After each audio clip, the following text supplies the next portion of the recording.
You're listening to the Eeez N Beez Podcast. Happy holidays!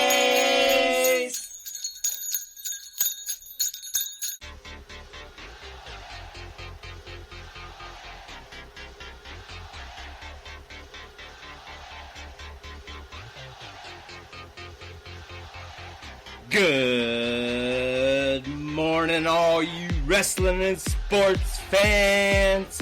This is the Eeez N Beez, the Bacon and Eggs of Pro Wrestling Sports Podcast. And I'm your host, Eeez N Beez.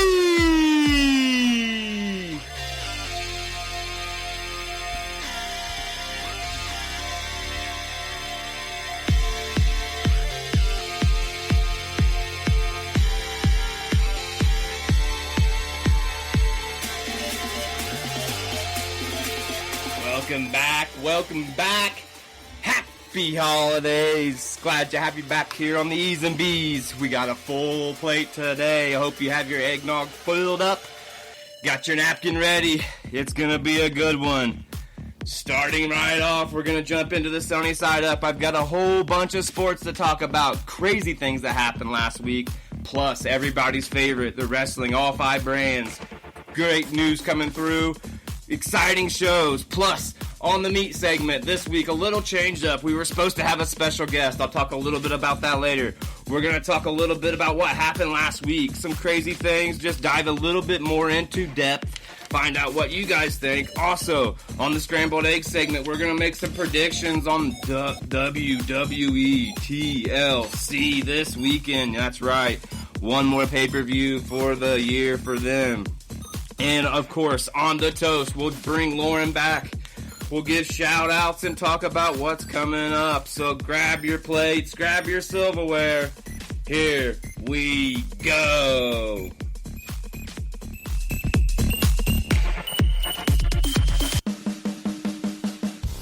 All right.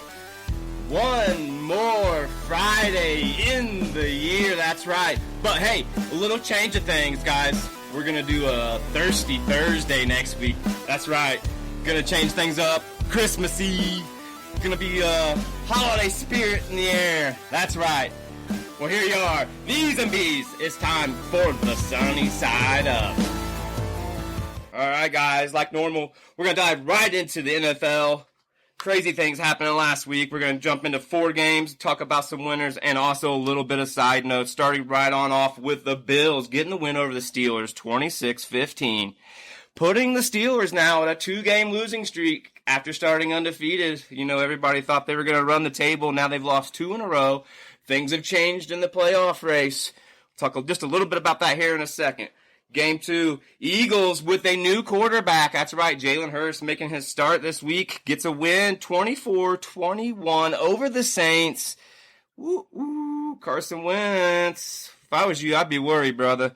And if I was Jalen Hurts, you're in the right spot, man. Proving who you are, what you got. He went 17 of 30 for 167 yards with 1 TD. He also ran the ball 18 times for 106 yards.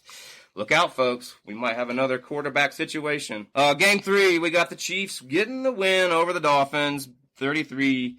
But let's just talk a little bit about the Dolphins starting the game known beforehand with COVID hitting them hard, losing their linebackers, another hit at the running backs, and during the game, losing their best 2 receivers. But what I want to talk about the most, guys, is Patrick Mahomes throwing 3 interceptions that game. That's right. Coming into the game, he had 2 all year. That game, he throws 3. 3 in one game. A couple of them were tips, but one by my man Xavier Howard. And that now puts him in the lead with 9 interceptions in the NFL, breaking all kinds of history there. So keep your eye on him. After that, we got Game 4. It was the Ravens and the Browns in a very, very close one. A must-win for the Ravens to keep their playoff hopes alive. They squeak one out, 47-42. We really needed that in the Dolphins country, but that's okay. We're going to keep our fingers crossed and keep pushing forward. But that puts the Ravens in a good spot going forward. Their strength of schedule isn't too hard. We'll see what happens. Other winners this week was Rams, Bucks, Cardinals, Titans, Cowboys, Bears, Broncos, Seahawks, Colts, the Washington football team, Chargers, and the Packers. Like I said, crazy stuff happened going into this week. The Giants could have been, or still can be, let's say, the first team in history to start the NFL 0-5 and have a possibility of making the playoffs. So, like I said, first time in history. That's pretty impressive. A couple other side notes. I want to talk about some notes with Tua there at Miami right now leading into that week. He got another touchdown. Now puts him 9 touchdowns, 1 pick, and just 6 starts. When he was at Alabama, he had 87 touchdowns, only 11 picks. He's starting his career off very, very well, if you ask me. We'll see what happens going forward. Like I've said weeks past, this is just a work in progress, and this year was just a stepping stone to what it's gonna be going forward. So that's your NFL notes. After that, we're going to move right into college football. We all know it's pretty much over, except for there's a couple conference games this weekend. Could change things up. I doubt they will, but we'll keep a close eye. Like Notre Dame playing Clemson. We got Alabama playing Florida. We got Northwestern and Ohio State. We also got Oklahoma playing Iowa State. So keep your eye on some of those. But as the pool ends going into this week, folks, it went as such. At number 10, Georgia, 7-2. At number 9, Coastal Carolina, 11-0. Shout out to them. It's cool to see them in the top 10. They didn't lose, but what could it have been with a regular season? Who knows?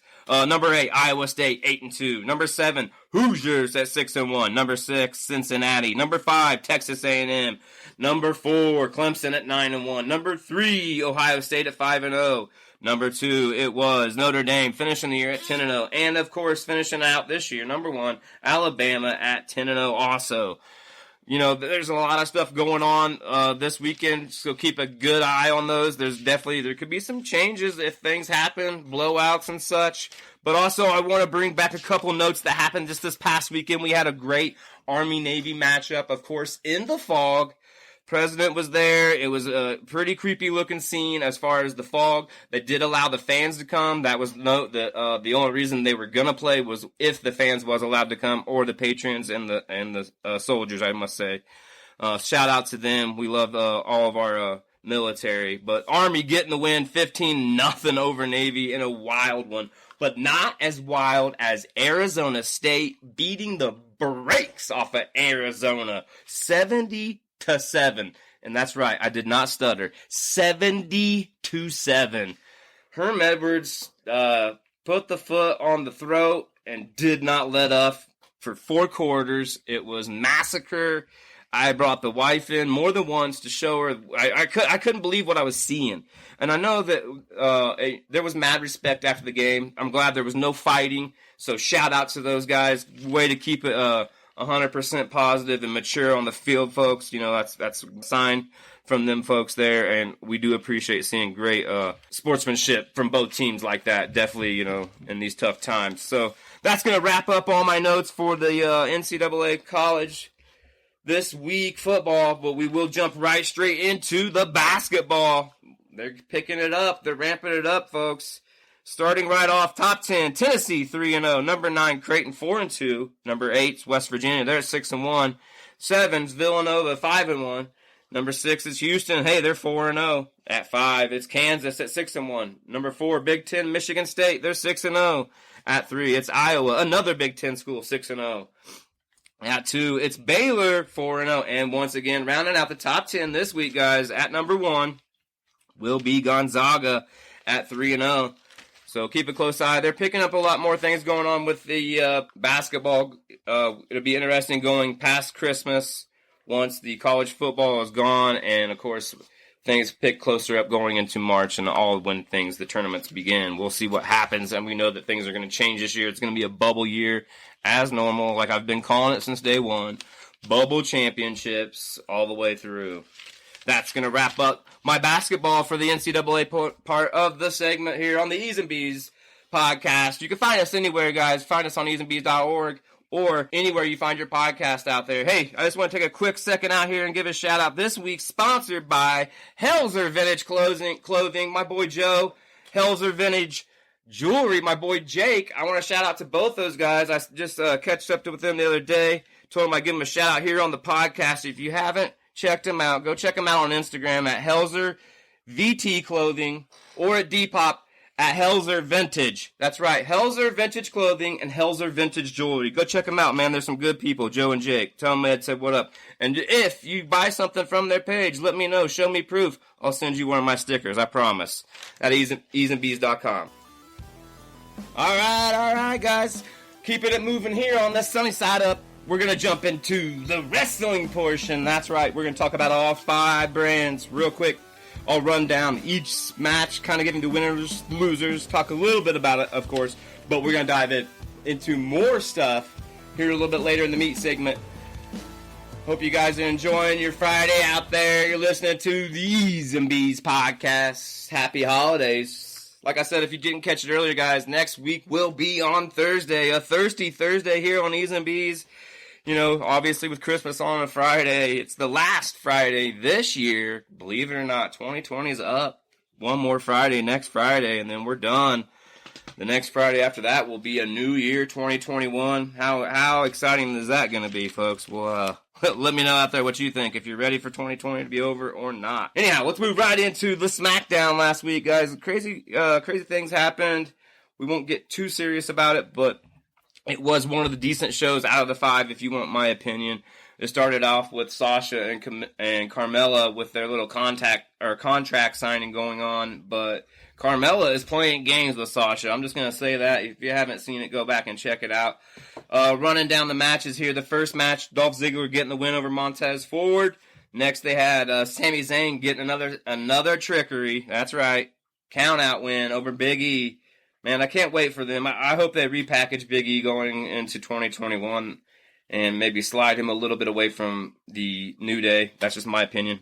After that, there was a lot of backstage stuff going on this show. We won't dive all the way into it, but the big thing was Kevin Owens beating up Jey Uso and Roman Reigns. Knowing about it, we know that feud's coming to head this Sunday, so we'll talk about that on the Scrambled Egg segment when we do predict here a little bit later.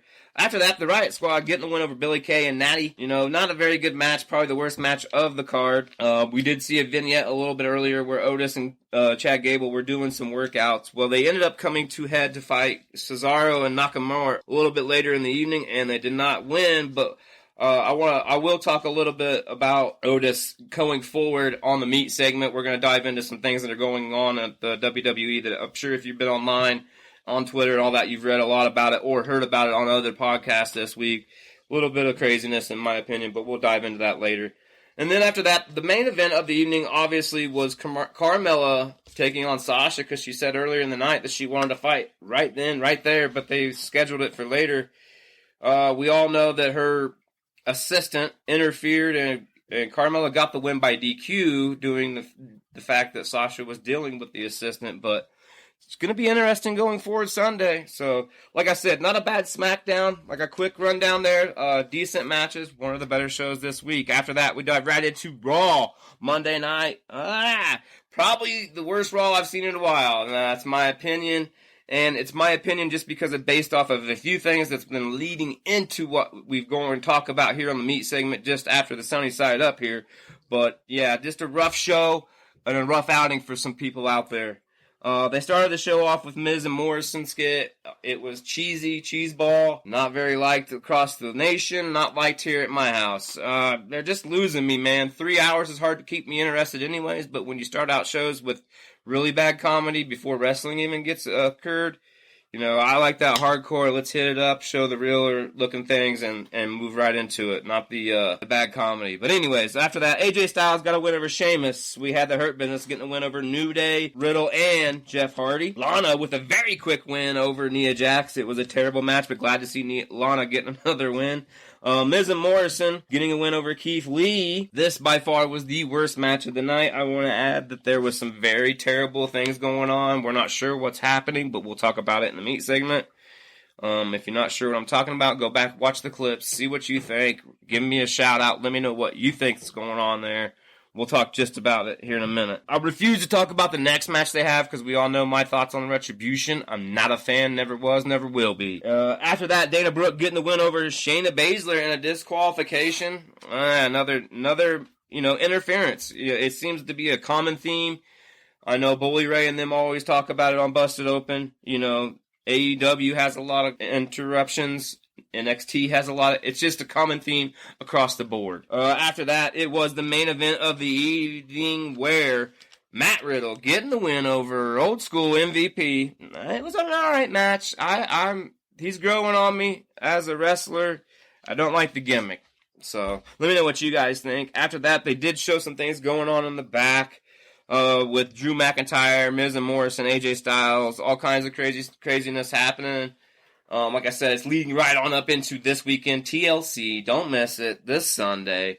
Last pay-per-view of the year, WWE.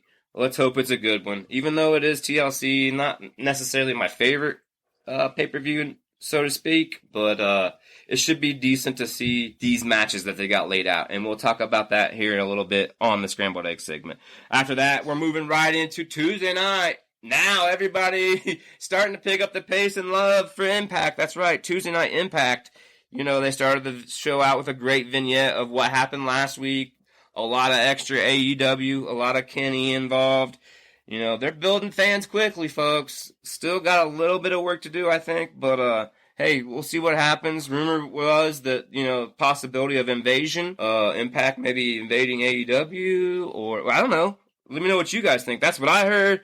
It'll be cool if something does happen with these two going forward into the new year. I know I spoke a lot about it last week, but it's still on my mind. Anyways, diving right in, Dashwood getting the win over Alicia Edwards. Not a best match to start out the show with after you got me hooked on the vignette, if you know what I mean. But being me, I didn't turn the channel because I knew there was going to be some more action coming up. After that, I had a great DQ match with Chris Bay getting a win over Manic, but it was only because Raju is still mad that he lost the title to TJP, even though his name is Manic now. After that, it was Kiera Hogan and Tasha Steelz, my new favorites over there in the women's division, getting the win over Taya Valkyrie and Rosemary, and setting themselves up for the new Knockouts Tag Championship. It should be interesting going forward to see what happens there. You know, by the way, I forgot to mention, this is all coming off of Final Resolution on Saturday, where I might add that Kenny Omega did make an appearance. Not only there, he made an appearance somewhere else. We'll talk about that here in just a little bit. After that match, we had Brian Myers getting a very solid win over Josh Alexander due to the fact of Ethan Page sticking his karate-ness in where it don't belong. That's right, Ethan Page's alter ego came out and blew his buddy's match, and, you know, I see something happening between them two going forward very, very soon. After that, we had the main event of the evening, the Machine Gun. He's back. That's right. One half of the Bullet Club. Carl Anderson taking on Chris Sabian. And things got to head. Let's just say Rich Swann coming to the ring, sticking his nose in where it don't belong. Doc Gallows down there, sticking his nose in where it don't belong. And lo and behold, folks, that's right, Kenny Omega shows up. And we're setting up now, going forward, their next pay-per-view, Hard to Kill, coming up. A 6-man match where the Bullet Club is reuniting the Good Brothers and Kenny Omega, now taking on the Motor City Machine Guns and Rich Swann. This is going to be good, guys. I called this last week. I think Kenny Omega and Rich Swann is the match to see going forward, 2021. I'm not saying it's the match of the year. Don't get me wrong. Don't get me twisted. I'm just saying it's going to be a good one, especially if this invasion keeps going forward between the two brands. And that was a impact for Tuesday night, keeping it moving right into Wednesday night, NXT. Not a bad show. I'm just going to give you a quick rundown. We had The Way, Johnny and Austin Theory getting the win over Leon Ruff and Kushida. Ciampa getting the win over Rust.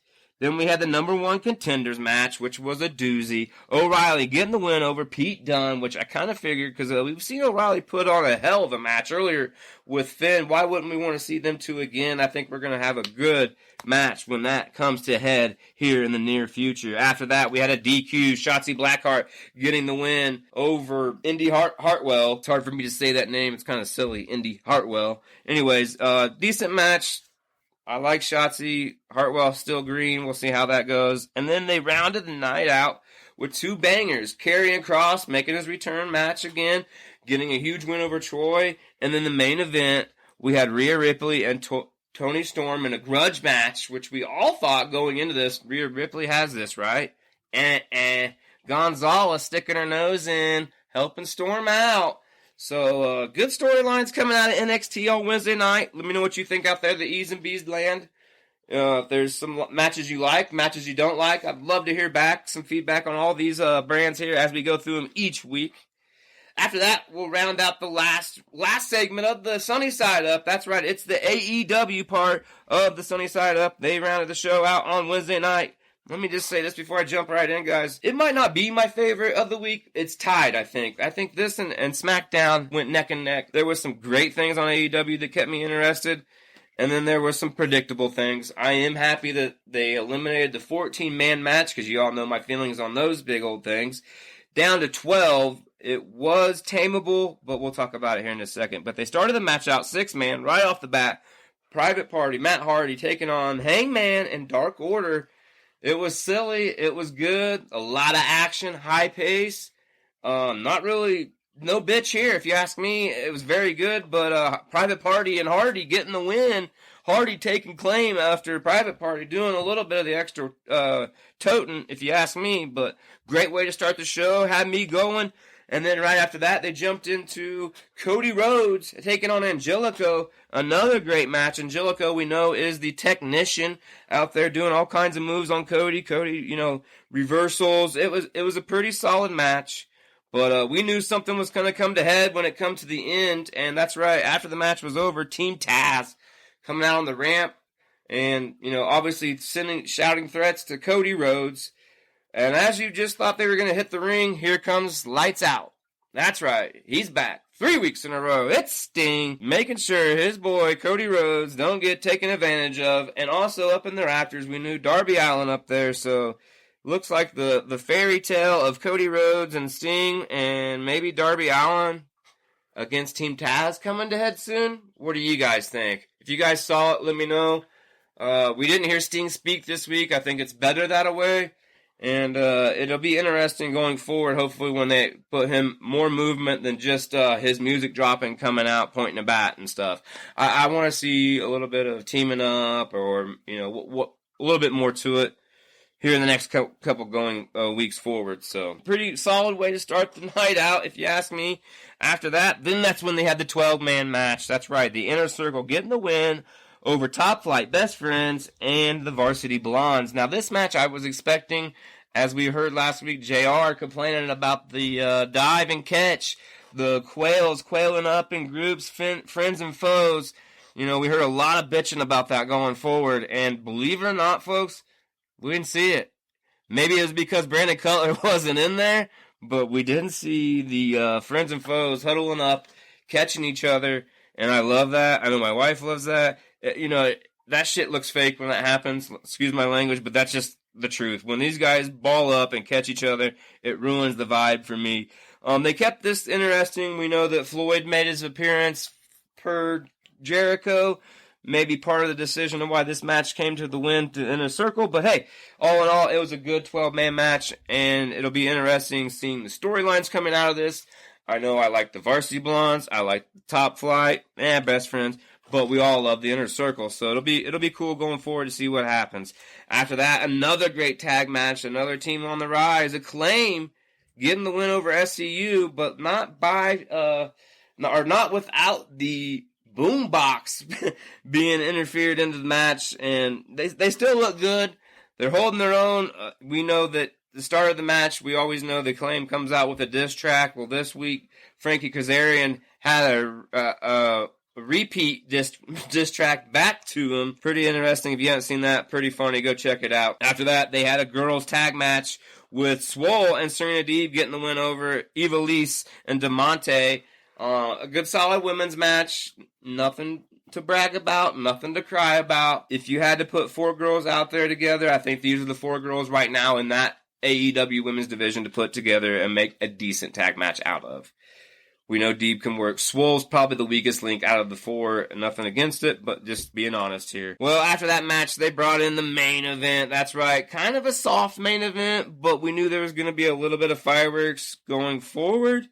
It was Kenny Omega and Joey Janela. The number 1 contender match months ago, whatever it was. Joey Janela getting sick, couldn't fight. He got replaced, yada, yada, yada. Well, anyways, this was a hardcore match. I thought it was going to be worse than it was. We didn't see tacks. We didn't see kendo sticks. They kept it pretty decent with some trash cans and tables. Not my favorite, but all in all, Omega really made Joey Janela shine. I can't wait to hear what old Corny and Last are going to say about this. I'm sure they're going to throw this whole show under the bus as they do week in, week out. I love listening to those guys. Shout out to Corny. I mean, he's my favorite, but man, it just seems like Brian Lasky, every week he keeps getting worse. And, he used to be the defender for all these shows, and it made their show a lot more interesting. Now it's making their show hard to listen to because he's so negative, and it doesn't give Jim hardly anywhere to go. He's backed in the corner now because now his puppet is negative. So I wish that would change. But anyways, this was a decent show. After that match, we had Pac come out on stage, call out Omega, saying Ray Phoenix never got a fair square shot. So next week, Ray Phoenix taking on Kenny Omega for the AEW Heavyweight Championship. It should be a banger. And I know these guys know each other very well. They follow each other around the world. So let me know what you guys think, guys. That's going to wrap up the sunny side of things with all the 5 brands and all the sports. You're listening to the Eeez N Beez Podcast. All right. It's the meat segment. Like I said, normally we have an interview on this segment, part of the show. We had some unfortunate things happen this week. I had somebody canceled, nothing bad. We want to give a shout out to Hollywood, Haley J. Hey girl, get better. We'll reschedule. We'll see you soon. Can't wait to hear your story. Be on the lookout for her. But we're going to keep things moving. I hit an audible and came up with a couple good things here, and we'll dive right into it here on the meat segment.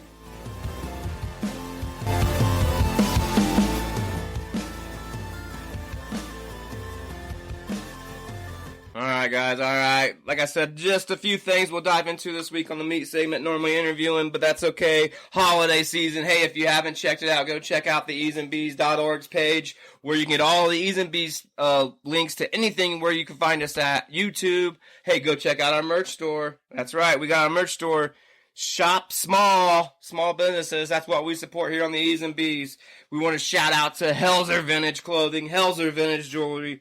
But keeping things moving here on the meat segment this week, guys, I want to talk about what happened last weekend. It was AAA, Triple Mania, down in Mexico. They had an awesome pay-per-view. I caught wind of it by Meltzer on Twitter, and it was live on YouTube, of course, in Spanish. But that's okay, man. It was badass to watch. They had La Parka, inducted to the Hall of Fame. If you haven't seen La Parka, he's an ex-WCW wrestler from back in the day. Great talent from down there, of course.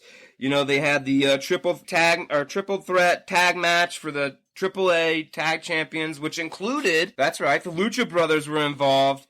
Crazy madness. I've never seen nothing like it, but I do want to say they did pull a trick out of the AEW bag where Penta got hurt on the outside.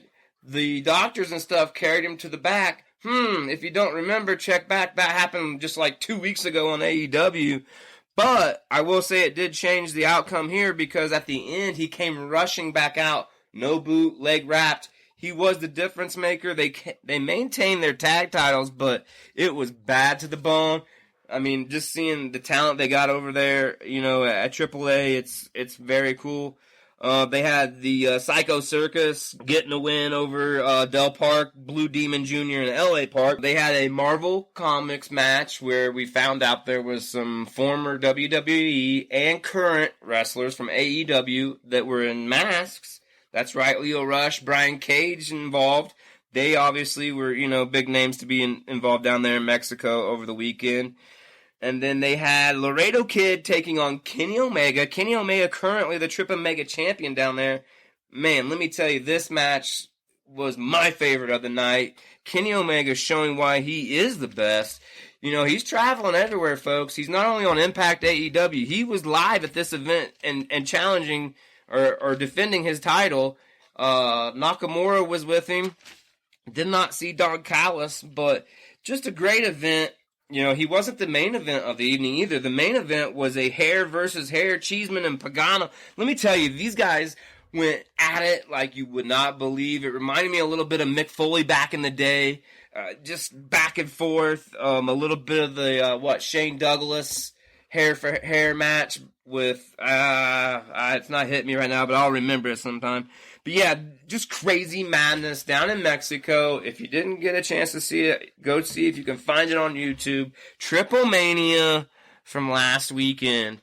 Yeah, man, it was great, guys. Just to see something different than what we've been watching all the time. It's nice to see new things. Anyways, keeping it moving on the meat segment. Another thing I want to dive into, a crazy highlight I seen last week.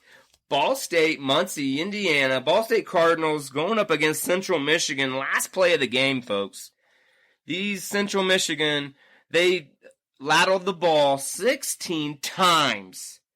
Now, during this 16 times, it was all legal, but what the crazy story part about it is the ball fell at the last lateral, but it got fumbled, picked back up, and the whistle never blew the whole time. And when the ball hit the ground and people thought the game was over, the Ball State rushed the field. And I think Central Michigan slowly creeped onto the field. But, like I said, the whistle never blew.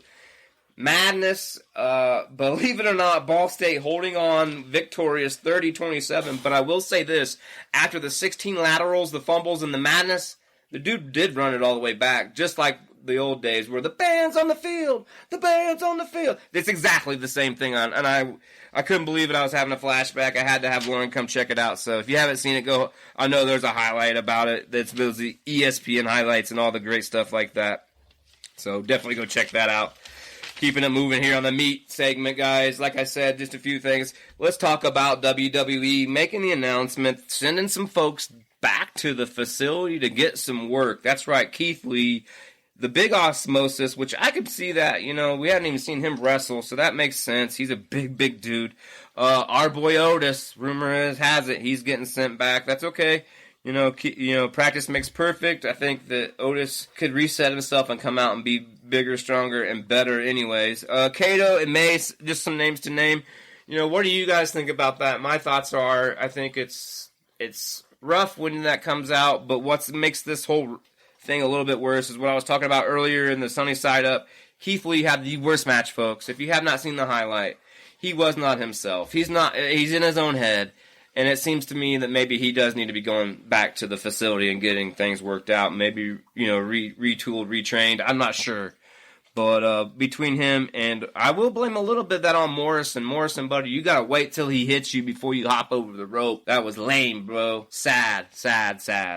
Anyhow, maybe that's why their ratings are struggling. Things are just falling apart at the wheels. I don't know. Well, let me know what you guys think. I think it's a good thing for some of these other guys. Like I said, as far as the rookies, the guys that haven't been around for a while. But people like Keith Lee, who has, he's kind of already made a name for himself coming right out and beating some people and standing tall right off the bat last year. But, I'm not sure what they're thinking. Hopefully it's the right thinking. Let me know what you're thinking on the eezeandbeez.org. All right, guys. Also, hey, Kenny Omega going to be at Hard to Kill. That's another thing I wanted to dive into. What do you guys think about this? He's got some things going forward, obviously, at AEW. No pay-per-views coming up anytime soon, but this little pay-per-view here will be one of his first pay-per-views he's been on since he's won the title back at AEW, but it won't even be a title defense here. It's going to be a six-man tag with our boys, the Good Brothers. I'm interested to see what comes about, and I want to suggest that I think that this is the beginning of the Rich Swann Kenny Omega feud. We'll see what happens. Let me know what you guys think. Last thing I want to talk about here on the meat segment, guys, is something that we kind of touched about a little bit earlier when I was talking about AEW, but it's also the big hot topic of the week, the big hot button. Not much said about it to himself, but much has been talked about it throughout the podcast world, and that's JR talking about AEW talent, like I said, just standing in huddles, friends and foes, catching people making dives. I've been bitching about it for weeks.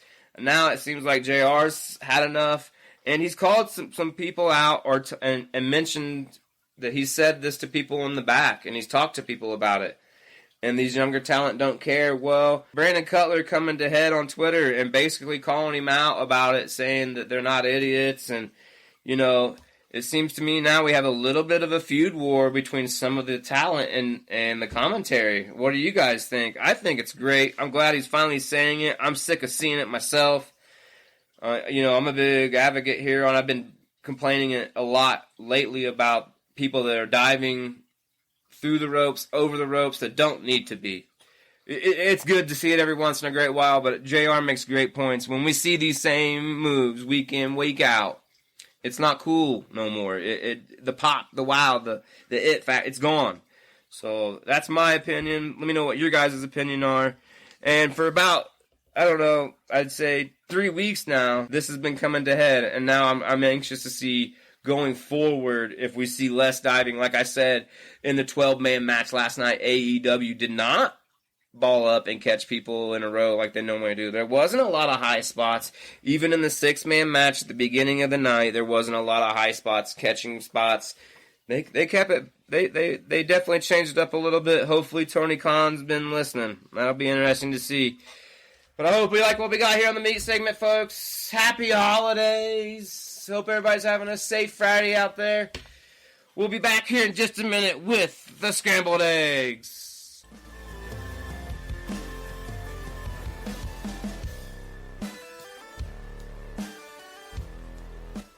Alright, guys, alright. It's the scrambled eggs segment. That's right. Like I said, we're going to talk about WWE TLC this Sunday. Going down the last pay-per-view of the year. But hey, before we jump into that, just want to do a little side note, scrambled eggs note. 23 years ago, just a couple days ago, was Bret Hart's debut at WCW. Who remembers that out there in Eeez N Beez land? I do. Where was you at when he did that? Was you watching when Bret Hart made his first debut at WCW where you never thought he would be? That's right. Let me know what you guys think out there in the Eeez N Beez land. But we're talking scrambled eggs here on the Eeez N Beez. Guys, Raw ratings are going down. AEW ratings are going up. Impact's gaining fans. NXT's staying flat.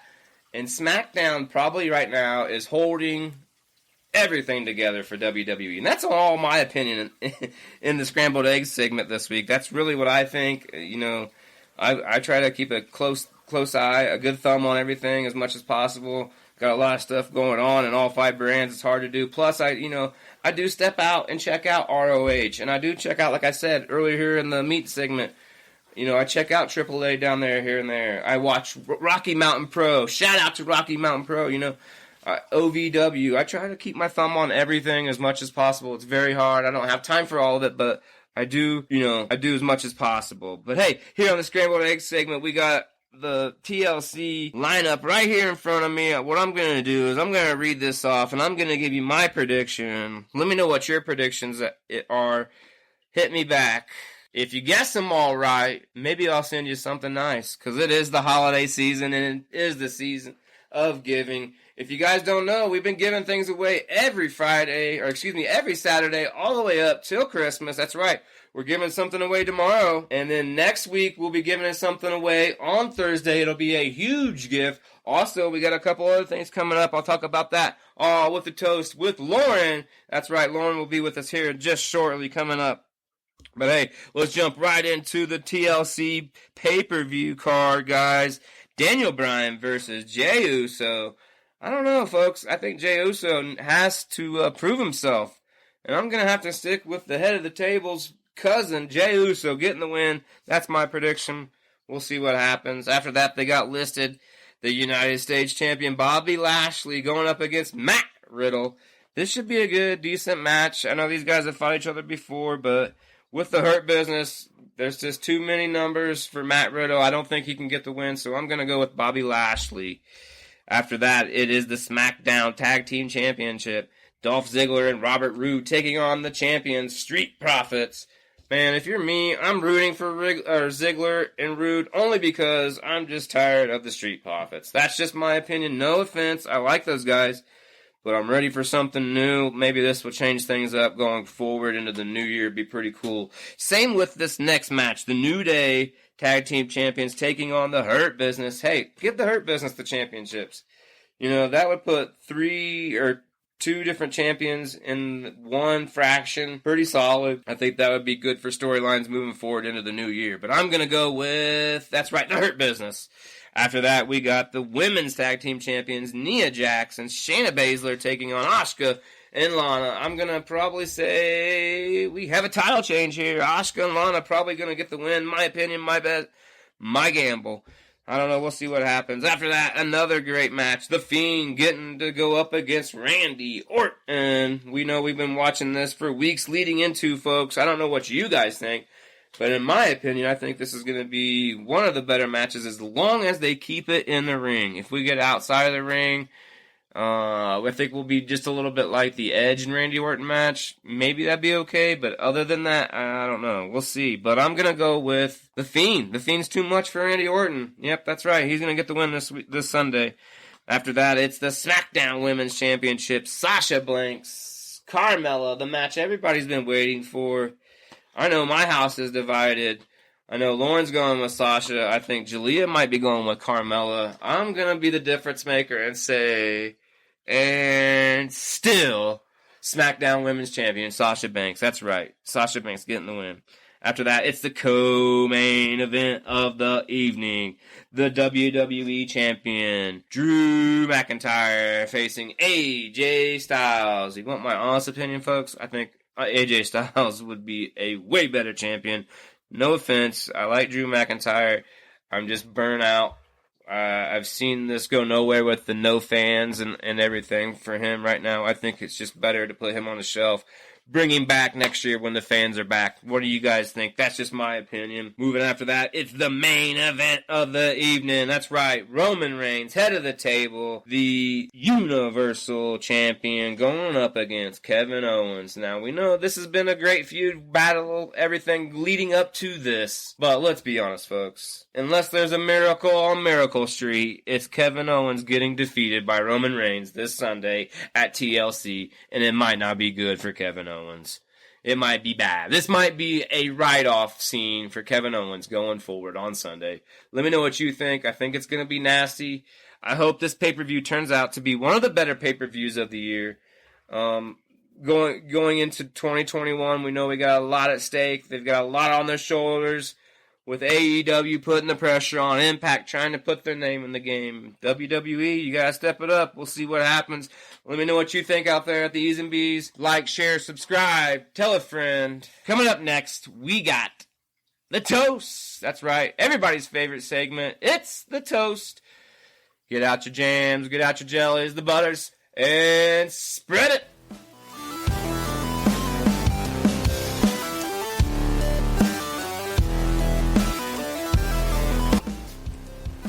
All right, like I promised, back again on the toast. Ladies and gentlemen, it's Lauren. Hey, Lauren, how's it going? Good. Getting close to Christmas, so getting stressful, but good. That's all right. We know we're counting down, like I told everybody earlier, Lauren. One more Friday left in the year. But this horrible year is almost over. It's been okay for some people. Let's say that for sure. I've had some ups and downs. We both have. We know that. But hey, Let's not end this thing on a sour note, Lauren. Let's talk a little bit. What's your thoughts going into TLC this weekend? Well, it should be pretty good. I'm excited to see my girl Sasha taking on Carmella. Yeah, hopefully, like I said earlier, little divided house here. The youngster wants Carmella. Looks like Lauren's going for Sasha. As I said, I was probably the difference maker going with Sasha. I think it's just gonna, the storyline's got to keep the title with the champ, and that's the way we're going. Who's your pick on the Drew McIntyre AJ Styles fight? I'm gonna take Drew McIntyre. Drew McIntyre, okay. Yeah. I went the opposite in the scrambled egg segment just a few minutes ago. I think that they need to put the belt on AJ Styles and change the flow of things over there at Raw. I could see that. Like I said, the Raw numbers are down, so yes, they are. The last thing, Lauren, I want to ask you about TLC. Roman Reigns taking on Kevin Owens. Main event. We've seen this storyline build week after week. Mm-hmm. We know he's the head of the table. What do you think the outcome's going to be? Yeah, he's going to remain head of the table. I agree. I think I feel sorry for the Owens family after Sunday. I think they're going to be They may not want to watch. Yeah, maybe a little sad, but hey, that's all right. Hey, we're going to give some shout-outs here at the Toast. Like I said earlier, we were supposed to have a special guest this week. Some things have changed. We're going to get her rescheduled, but shout-out to Hollywood, Haley J. I hope you get better. Can't wait to have you on. Also, double shout out to Joe and Jake and Joe. That's right. The Helzer Vintage Clothing and Helzer Vintage Jewelry. You guys go check them out. If, like I said earlier, if you buy something from them, prove it to me and I'll send you an Eeez N Beez sticker right away. It's on Instagram at Helzer VT Clothing or at Helzer Vintage. Go check them out. Why don't you spell that for the fans real quick? That's HELZERVTGCLOTHING. Perfect. And that's Jake and Joe. Tell them that Eddie B sent you, and they'll hook you up. That's for sure. Other shout-outs, Mercury Aiden, what's up? Out Snow, OVW, Rocky Mountain Pro, and Dan Jacobs for doing his thing again, doing all the giving. Keep up the good work, brother. We'll be listening to you on The Fan. Yep. Also, Lauren, we got some unboxing video coming up this weekend. Sure do, yeah. That's right. Shout out to Pro Wrestling surprise. Tees, Pro Wrestling Crate. We got the unboxing video, so stay tuned for that if you guys want to win some more free stuff. The last of 2020. Also, yes, Lauren, we got 2 more weeks left of the Eeez N Beez giveaway. Holiday We've been giveaway. doing it all month long. We've mailed out the winners already, so you guys should be receiving your stuff hopefully before Christmas. If not, very, very soon after. We apologize. We know the mailing situation is kind of crazy right now. Yes. But stay tuned for tomorrow because there will be 2 videos coming up this weekend. But tomorrow will be the giveaway video and the unboxing video with me and Lauren coming up. Lauren, what else you got for him here as we wind things down on the toast? Yep, that's right. I got numbers for you guys. I know you're all dying to hear where your city landed. All right, let's start at the bottom again. I think I liked doing it that way. Number 10 fell all the way to the bottom after we were bragging about them weeks ago. That's Chi-Town or Chicago, as you would know. They were in our top 5 a couple weeks ago. They have fallen all the way to number 10, still on the list. But number 9 jumped to the list after a honorable mention last week. That would be Gravesend, New York. So, all right. good job, Gravesend. Way to rep your city. Number 8, jumping up 1 spot, is Bloomington, Indiana. Number 7, the most jumps other than Gravesend, New York, would be Newcastle, climbing 3 spots this week to number 7. Number 6, Washington, Virginia, remaining the same. Hello, Washington fans. We missed you. Number 5, Paradise, Nevada, which is also number 5 last week. So, moving on, number 4, Carmel, Indiana, fell 1 spot from last week. Number 3, Cliché, France. Cliché, Frozon. Our loyal listeners over there, they jumped 1 spot. That's this right, week. man. Keep it up. Keep up the Keep good it work. up. You're making the rest of the country look pretty sad. So, That's all right. thank That's you. all right. Number 2, moving down 1 spot, would be Denver, and flip-flopping with them to number 1 this week was Fort Collins, Colorado. Thank you to all our listeners, and remember to rep your city each and every week so we can shout you out. That's right, Lauren. Going forward, like we said, pay attention. We got things coming up tomorrow. Free giveaways, free swag. Happy holidays. We do want to say a sad thing, an RRP to Zeus, Debo, as you all know from Friday. Debo! We're going to miss our man. Shout out to his family. We'll be thinking about them. But of course, find us everywhere you find your podcast at. Look us up on YouTube. Like, share, subscribe, tell a friend, pass the gravy, spread the butter. Spread the word. That's right. We love y'all. Keep listening. We'll be back. Don't forget, next Thursday, Thirsty Thursday, Christmas Eve special edition. Yes. That's me, Eddie B, and the Eeez N Beez Podcast. See ya! Thank you.